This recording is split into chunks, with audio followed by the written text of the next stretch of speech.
This video tutorial I will cover isSupported method of instant class. Here I have defined a class instant demo 1. I am running this program in debug mode. Here I have created instant object.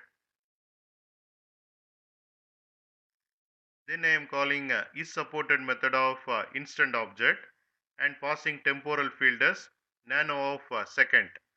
If this field is supported by instant, it returns true, else it will return false. We got true, and this time I am passing temporal field as day of month, and we got false.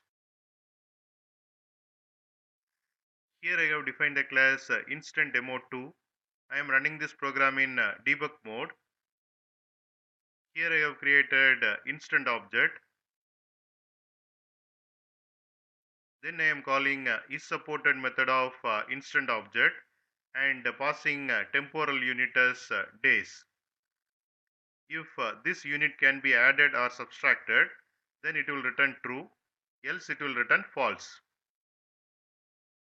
We got true, and this time I am passing temporal unit as weeks,